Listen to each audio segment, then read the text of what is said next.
differences within the united opposition that you say does not exist, especially with the presence of one Fred Matiang'i? There are no differences at all. But as I've told you, we have a 2-2 movement. There are two horses. The one-term movement versus William Ruto. Kenyans have told us in uncertain terms to agree among ourselves and give them one candidate. And what we are doing right now, and people must know, I want our supporters to stop pushing their candidates to be announced president. It's not yet.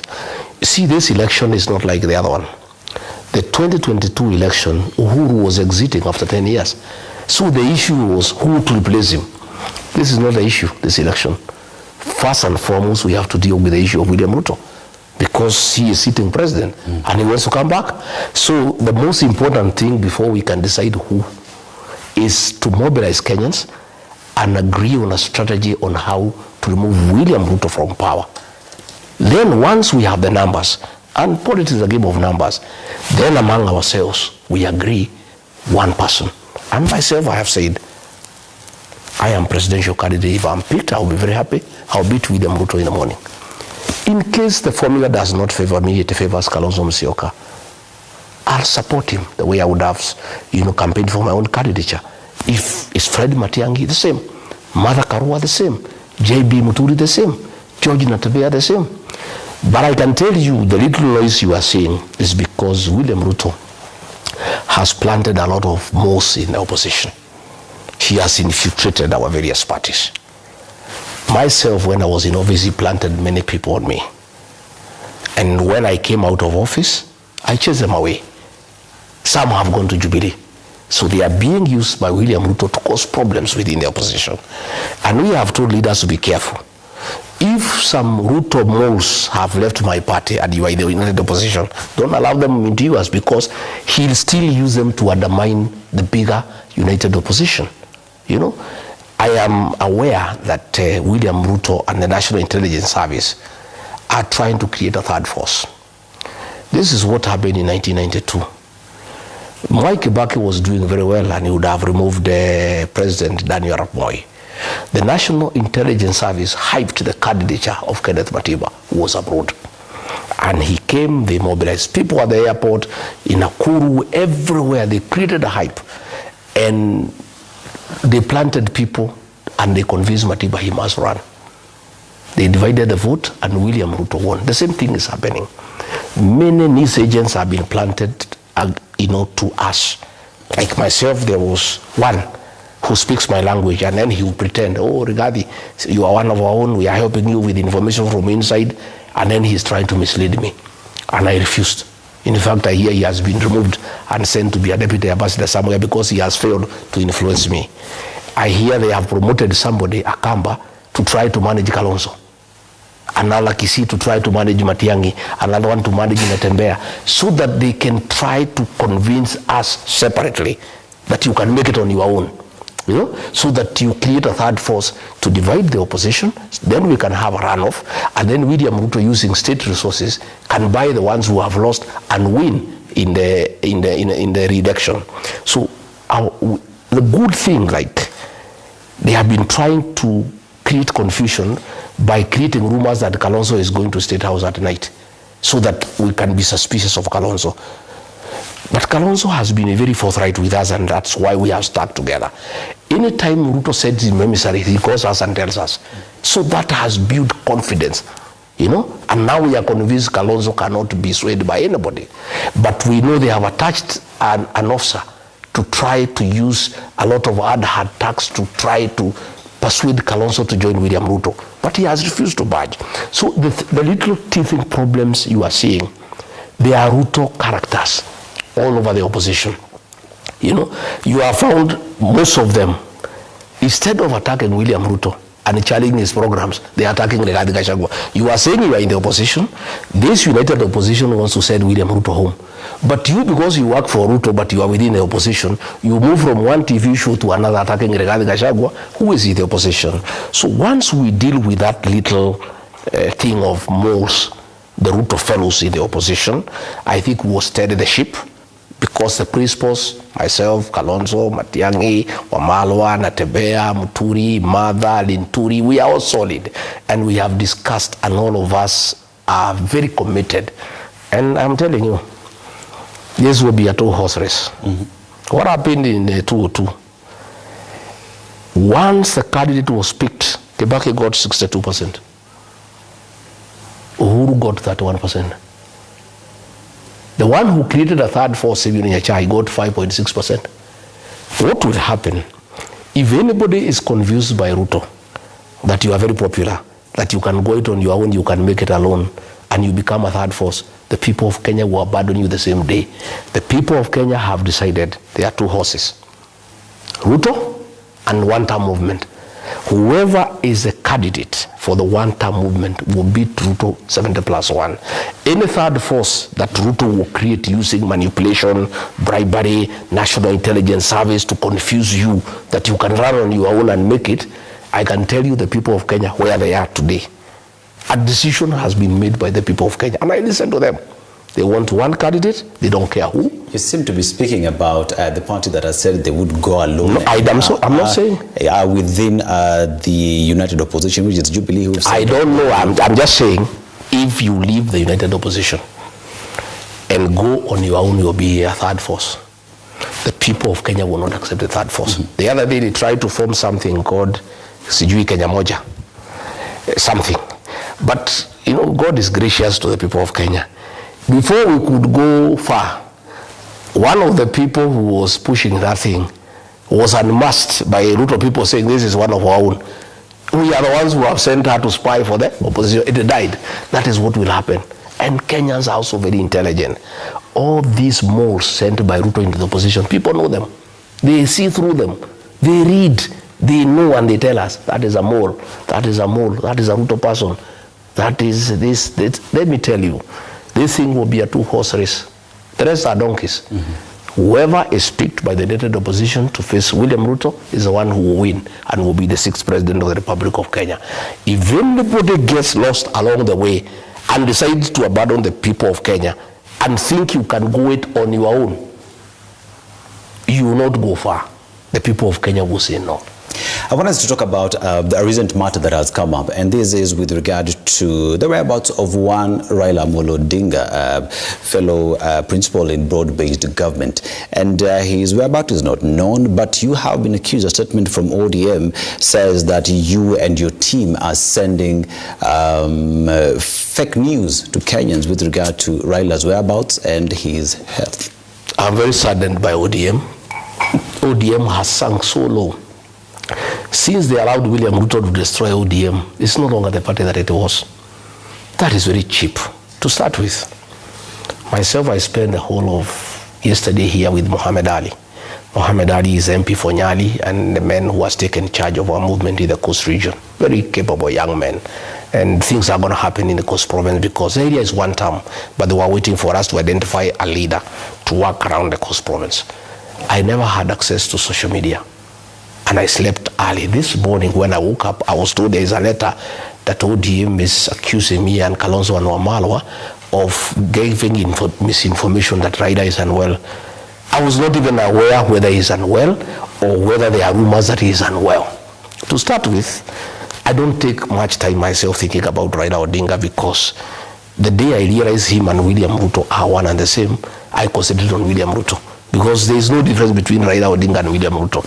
So you don't have to concentrate on two personalities when they are one. So I concentrate on William Ruto. And I don't bother about Raila Odinga. And I have no interest in where he goes, or whether he is out of the country, whether he has left, whether he is leaving. It is none of my business. So I was not even aware he is out of the country, or he is unwell, or he is said to be unwell. To start with, being unwell is not a crime. And I want to tell leaders and the people of Kenya, there is no crime in being unwell. When I was a senator, I was taken unwell, I went to hospital. And a leader is a human being, and you can get unwell. So there is nothing so big about somebody's health, whether you are a leader or not. And when I looked at that letter, it's so amateurish. You know, it's so cheap. To start with, you must respect the people of Kenya. If a leader is said to be unwell, and he is well, you just ignore and go on with life. You don't have to say you are not unwell. Why should you bother? Number two, if you feel that the rumors are bothering you and you need to tell people you are well, you don't have to write a letter. All you need to do is do a few activities here and there, and then people can see you are well, and the matter just dies. President Moi, the second president of the Republic of Kenya, used to do it that way. He would disappear for 5-6 days. People would say Moi is sick. Then he would turn up at KICC and brisk walk from KCC to Harambee House. The matter just ends. These characters of Raila, what they would have done if they thought their rumors is unwell and they want to say, and they are bothered, and they shouldn't be bothered anyway, but if they are bothered, they should have just organized some activity. And even say, if they say he's out of the country, they are not even saying which country. You know, they are even the one creating more suspicion, because you are saying he's not in Europe. If you say he's not in Europe and you have nothing to hide, just say where he is. Looking at it, there are two fronts in my thinking. It's political mischief. One, if Raila Odinga will not run and he will support William Ruto, a lot of people from Luo Nyanza are saying that if Kalonzo is on the ballot and Raila is not on the ballot, almost 40% would vote for him because he has stood with Raila for 15 years. So I think this was a scheme to try to create a wedge between the Luo nation and Kalonzo Musyoka. Myself, I've never supported Raila Odinga, and even the other day I was saying I felt bad. I asked people to support Ruto, who had said we support Raila, and I say I think I made a mistake. I have taken back that statement. I didn't make any mistake, because Raila would have just been like Ruto. The two are the same. So there is no mistake that I made. I think it is okay. Even if Raila was elected, he would still have behaved like Ruto. He would have gotten Ruto. They root the country together the way they are doing today. So for me, I don't know why they are bringing me into this matter. But I'm also aware that Ruto is so scared about my candidature that he's willing to give money to anybody who attacks me. So I think the ODM fellows were setting the stage to start attacking me, so that they said Ruto videos so that they can have some money. And I think that's what has happened the whole day. Where does Rigathi Gachagwa comes in the issues of Raila? Have I posted anything? Have I said anything about Raila? I was even unaware that he's out of the country. But you know, and it doesn't matter anyway. But you know, they say where there's smoke, there's fire. I don't can just wake up but you must start somewhere and say Rigathi wrote somewhere. He spoke somewhere. I was not even aware that the old man is out of the country, or whether he has any challenge or otherwise, you know. But I know that a lot of people, I have seen many people nowadays, they attack me in all forums. And that's why you see there's so much attack against me. Then they get videos, they said William Ruto, they get some money. And it's a pity that ODM is a pale shadow of his former self. William Ruto told me when we were close that he would destroy ODM. He'll use money, he'll buy Raila, he'll buy close family members. He negotiated the sale of ODM with Junet and Joe, and it's true, he has destroyed ODM. In Western Province, they could not get a candidate for Malava. They could not get a candidate for Kisa East.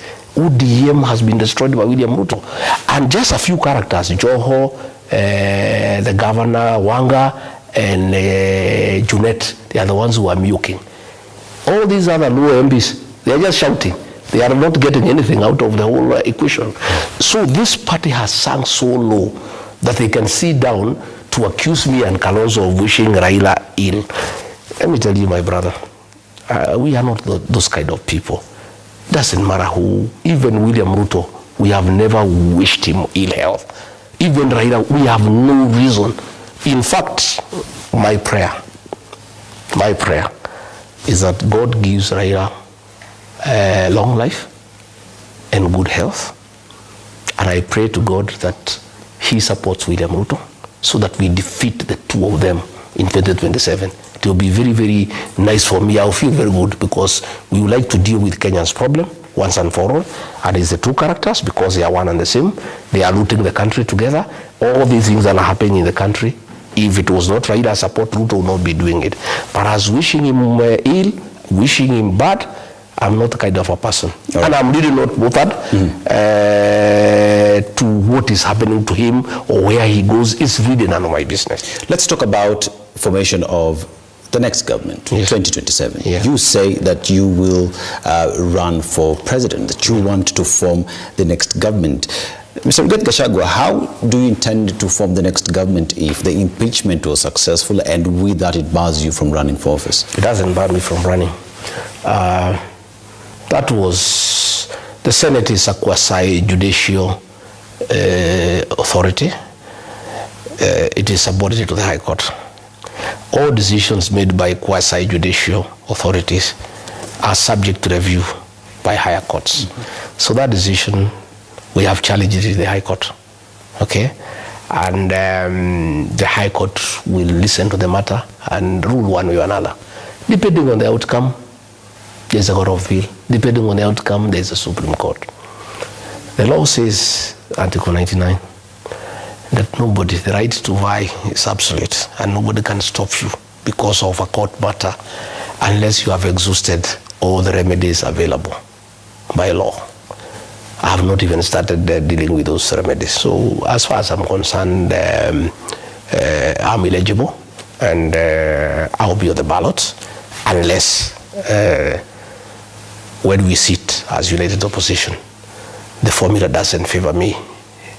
And as I said, if it doesn't favor me, I'm one Kenyan who has said I'm willing and ready with my supporters who are very many to support whoever we agree in case it is not me. I'm hoping it is myself. What I want to do is to ask that now that the voter registration is going on, I have seen what has happened in the last 1 week and I'm a bit disappointed. And I want to take this opportunity to talk to our young people, the Gen Zs. And I really want to congratulate them for what they did in Odaya last weekend, the TikTokers, and what they did today at a church in Roiro, raising over 16 million to support one of their own. These are magnificent young people. They have such a great resolve for their country. These Gen Zs have made us proud as parents and grandparents, and they have really gone out of their way to advocate for change and good governance. But I want to appeal to them that this change cannot be concluded on the smartphone. It cannot be concluded on TikTok. The actual transformation of this country to get good leadership and good governance will be on the ballot box. And the tool of change is a ballot. I have seen the last 1 week, it's not been very good. I want to ask our young people, the Gen Zs, to know that they have a date with the destiny on the 10th of August 2027 to help this country get good leadership. And they can only do that if they have a vote. Please, they must register. Number 2, it is my proposition and my desire, and I've told the Gen Zs in my party, and there are very many, that I also would wish them to take leadership positions and help us govern this country, to be MCs, to be MPs, to be senators. If they don't register as voters, who will vote? The Gen Zs, their peers. They need, if they want to be MCs, they want to be MPs, they want to be senators, they want to be women rep. I saw a very young girl in Kajiado, 21 or 22, she wants to be women rep. I have seen another girl here in Nairobi called Wanjiko, she wants to be women rep in Nairobi. If the Gen Zs, their peers, do not register as voters, who is going to elect them? So let them, please, Gen Zs, this is a good opportunity for you to participate in bringing the change that you desire. And you must also know that you are the greatest stakeholders in this country because you have longer to live than all of us. Number 2, I also want to take this opportunity to talk to the middle class. The middle class, for the longest, don't vote. But when things go wrong, they feel it more than anybody else. The middle class has been incapacitated by the Ruto administration. They are feeling the pinch of bad governance. Their businesses have been shut down. Nothing is going on. There is no money in circulation. And once you destroy the middle class, you destroy the country because these are the drivers of our economy. I want to appeal to the professionals, the business people, the middle class. Please, you can't stay at home and keep on complaining about bad governance. You must also take your rightful place today by going and register as voters and participate in the election and bring the change that you desire by getting the right leadership in place. You must participate in deciding how you'll be governed, because the middle class is very important for the country. Because if it is destroyed, there is no country like is happening today. But they cannot just sit back and just leave it to the rest of us, the politicians, and the people in the villages and the people in the slums to do it for them. They must lead the way. They must be active participants of the electoral process of deciding how this country will be governed.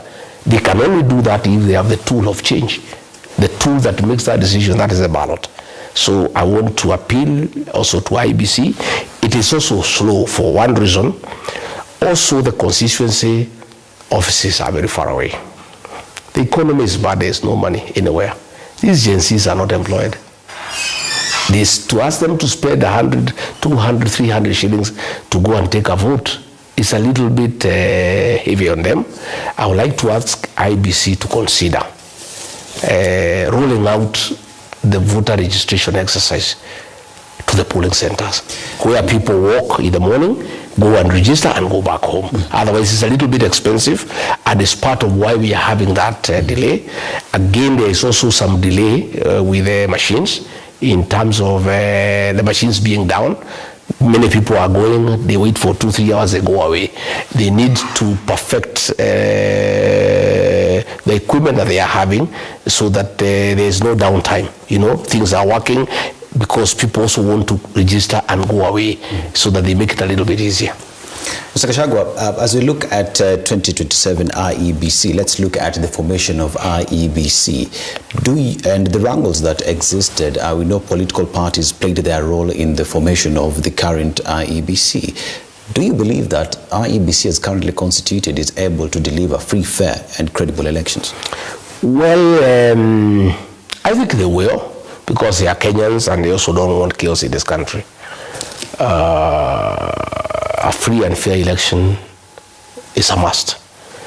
And the way the Kenyans are feeling today, any attempt to play around with the elections could be disastrous for the country.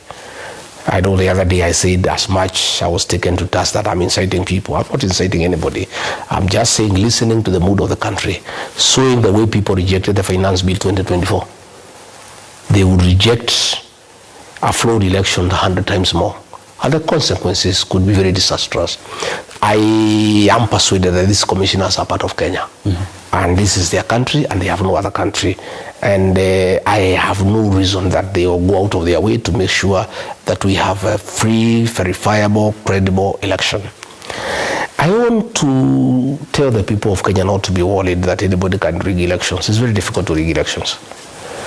The day electoral laws were amended, that the counting of votes is done at the polling station, made rigging elections very, very difficult. What we need are good agents, quality agents at the polling station, and the polling station results are final. What I recommend, and we want to ask IBC, is to do away with the bombers and the National Tallying Center. It is not necessary.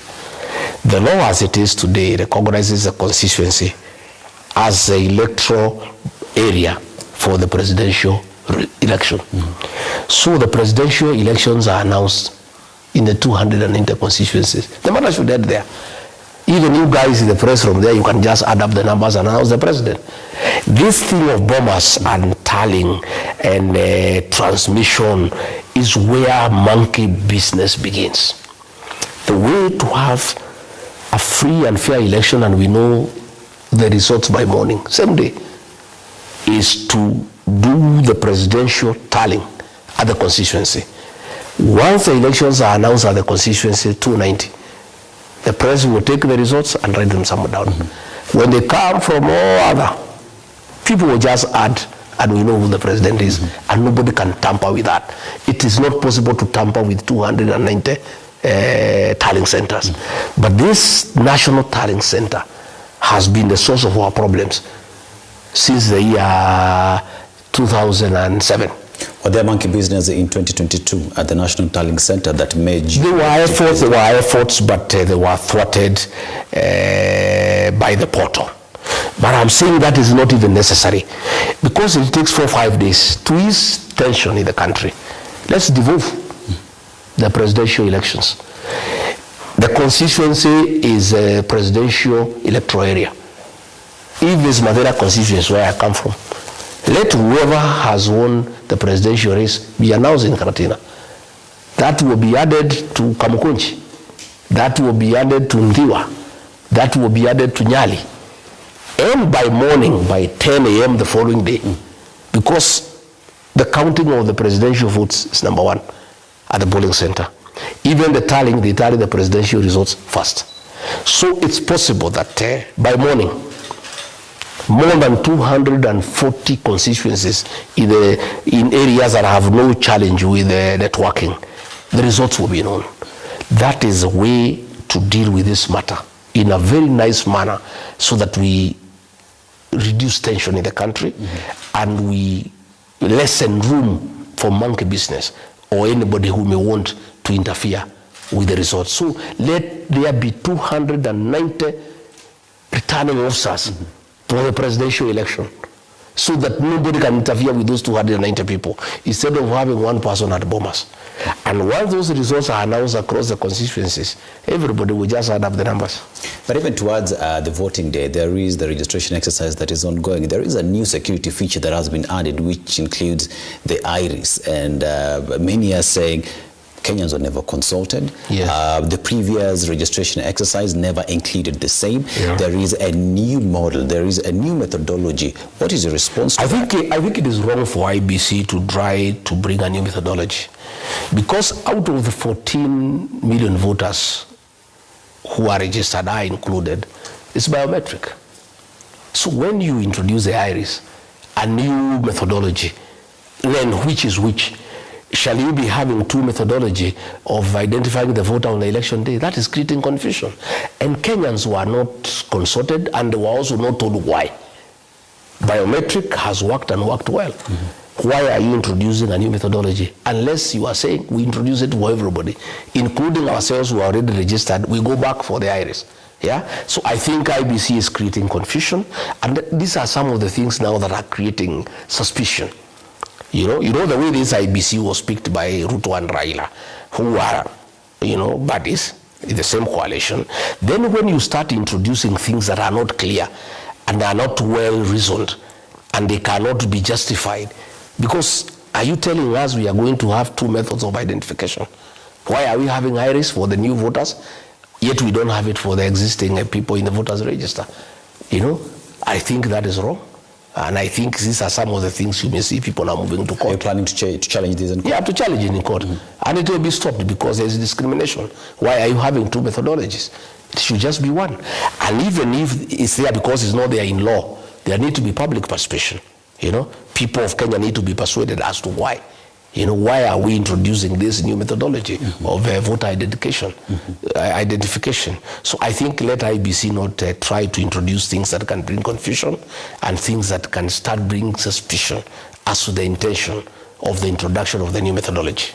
There is also the fact that President William Ruto lifted the vetting exercise in the border counties, and with that there is talk that is one way of influencing elections. Well, so what would be your response to the decision that was made by President William Ruto, first of all security-wise, and the fact that it is thought that will be used to interfere with the elections? What President Ruto did for mischievous intentions, he was not trying to reduce discrimination, because he's in trouble from his original stronghold, that is a mountain.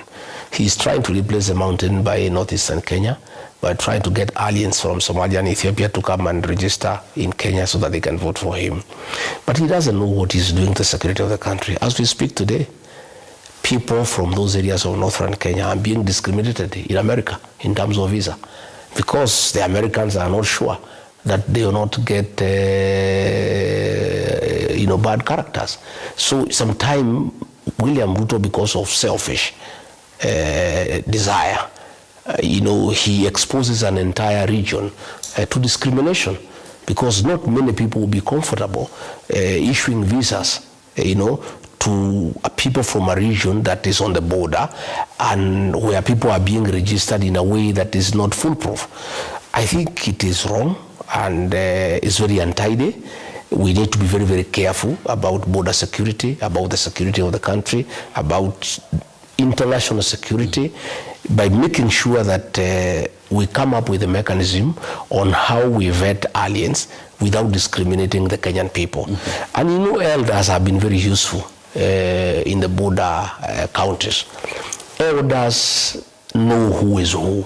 They know who was born where, who went to school. And I don't think elders can discriminate against their own people or harass them or take them through very tedious exercise. I think we need to consider where we can ask the elders in border counties to carry out vetting exercise to make sure that only Kenyans and people who are born in this country and who are Kenyan citizens are registered. President William Ruto for a very long time has said that the opposition is rudderless, clueless and planless, that all you have to say is one term, that in terms of forming the next government you have no plans for Kenya. You, Rigathi Gachagwa, says you are a presidential material, that you would run for office. What is your plan for the people of Kenya? To start with, before I tell you my plan, I think William Ruto cannot accuse anybody of being clueless because he's clueless. How do you describe a president who found a working health system and destroyed it in 3 years? But you're part of it, though. I'm saying he's the one who says I'm not there. How do you call that president? That is clueless and planless. What is his plan? Killing young people and abducting them? You call that a plan? Is that what he's saying is a plan? If killing young people and abducting them is a plan, we have no plan. If turning State House into a center of bribery and money laundering is having a clue, sure, we are clueless. If destroying the university financing method is a plan, we have no plan. If selling away national assets for private and commercial interests is what you call a plan, we have no plan. My brother, we have got a very big plan. But removing William Ruto is a prerequisite to us initiating the plans that we have. One of the things, if elected president, that I want to do from day one is the issue of the pending bills. Let me tell you, the issue of pending bills, Dennis, has destroyed the economy of this country, destroyed business people. People who did business with the government, national government and county governments, they are owed 800 billion. Their homes have been auctioned, homes are broken down. People who are doing well today are beggars in their own country. Their only crime, they need work for government, and an irresponsible president has abandoned them and started things that have no use for this country. On assuming office, the 800 billion shillings owed to the people of Kenya will be my first priority. I will not initiate any new project until these Kenyans have been paid. And once they are paid, it will have two effects. One, it will give relief to those Kenyans because they worked for it and they need to be paid. Number two, it will be an economic stimulus to the economy. If you release 800 billion into the economy, there will be money circulation in the economy. That is one thing that I want to do. Number two, I would want to dignify government documents. What is happening today? During the time of Mwai Kibaki, a government LPO or LSO or government contract was as good as money. We used to get an LPO for 10 million shillings. You walk to a microfinance banking hall and you come out with 5 million to go and work because they knew you'll be paid and you pay that money. Today, if you go to a bank with an LPO be chased away, nobody can honor, nobody can give you credit that is based on a government document. We need to dignify government documents. How do you do that? I would order for an arrangement where once you issue an LPO or an LSO or a contract for government, before you release that LPO, you place equivalent of that money into a suspense account in cash, so that the money is there, so that once you have done your work, you are paid. What would happen after 3-6 months? The banks will hear of it, and then they'll start giving credit to business people. There will be access to credit with ease because we have dignified government documents. Again, my friend, I would like to restore the dignity of the payslip from day one, including yours. Yeah? There is too much taxation on unnecessary things like the housing levy. It is not the work of government to build houses. The work of government is to provide services. Do electricity, water, roads, sewage, drainage, and then houses will come up. Why Kibaki, third president of the Republic of Kenya, never did any housing program in terms of government program. But in terms of housing, Mwai Kibaki did it. How did he do it? He opened the bypasses, put good roads, electricity, water, and sewage. The houses came up on their own from the private sector. Mwai Kibaki did housing without spending a coin from government. But did you not support affordable housing as deputy president? Initially I supported, because I had believed William Ruto that it's a good program to create employment and to make sure that Kenyans live in dignity. Only for me to realize that it was a private thing for making money, for people to supply cement, to supply chuba, to supply babati. Again, the president had not told me that we will tax Kenyans. He had said we will look for a way of doing affordable housing. Again, when you look at this affordable housing, like today as we speak, all prison land that is very valuable has been taken and being given to private people. Here in Nairobi West Prison, more than 60 acres, worth about 1 trillion shillings, is being given to private developers. And all prison land now is being taken, given to private people to do this affordable housing. It is pure theft of public land under the guise of affordable housing. So, on day one, first executive order, I would scrap the housing levy, and all these houses that have not been completed, they have not been bought, I would hand them over to the county governments. The county governments would run them, manage them, collect rent, and pay back the people of Kenya. I want to tell all those people who are rushing to buy these houses, and I want them to listen to me today so that they don't say I did not tell them. There will be change of government, for sure. William Ruto will be one term. In 2 years' time, he will be out of office. We shall scrap the housing levy and hand over these houses to the county governments. Please don't spend your money on these houses. And if you do, don't come crying to us. The ones who buy these houses will be the last ones to be paid after we have paid the people who have been taxed. We'll start with the people who have paid taxes because it was not voluntary. They were forced by William Ruto to pay taxes. Those ones are the ones who will be paid. The ones who have bought the houses, you will come last year, it will take 15 years, 16 years. So I want to caution them not to run into buying these houses, because we shall terminate this program when we take office. And taking office, we are taking office. All right.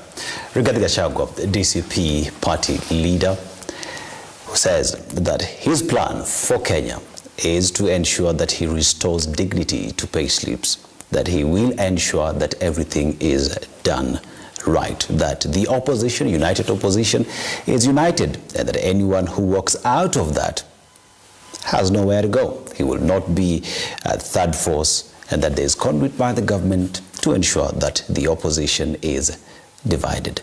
Asante sana for having us and hosting us in your home. My name is Dennis Aseto, and this has been a conversation highlighting where the country is, where the united opposition is as we approach 2027. Calling upon you to get out there, if you've not registered as a voter, to go register yourself so that you can have your voice come 2027. Enjoy the rest of your viewing. To everybody that made this production a success, asante sana. Conversations continue.